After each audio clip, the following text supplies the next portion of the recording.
गेल्या 2 ते 3 दिवसांपासून शहर व जिल्ह्यात हलक्या प्रमाणात असणारा धुकं आता गडद झालेला आहे। रविवारची पहाट दाट धुक्यांनी सुजाडली। सकाळी 9 पर्यंत बहुतांश ठिकाणी सूर्यदर्शन झालेलंच नव्हतं। दाट धुक्यामुळे मार्गावर वाहनधारकांना वाट काढताना मोठी कसरत करावी लागली।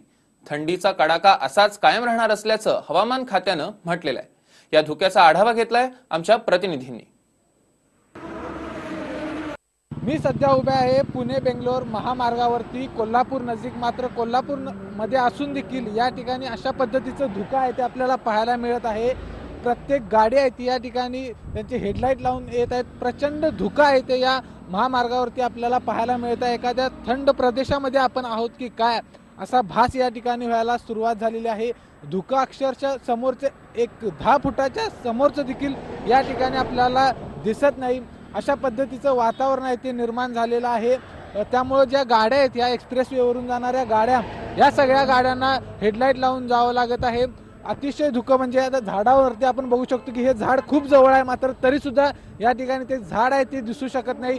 समोर 10 फुटावरती असलेला व्यक्ती देखील या ठिकाणी दिसू शकत नाही। खूप कमी वेळा असं वातावरण आहे ते या ठिकाणी पाहायला मिळतं। मात्र आता कोल्हापूर जवळ असणाऱ्या या कागल या परिसरामध्ये अशा पद्धतीने धुकं आहे ते पडलेलं आहे आणि त्यामुळे इथल्या जे वाहन चालक आहेत त्यांना देखील तारेवरची कसरत करावी लागत आहे। कॅमेरामन सुनील काटकरसह विजय केसरकर, TV9 मराठी, कोल्हापूर।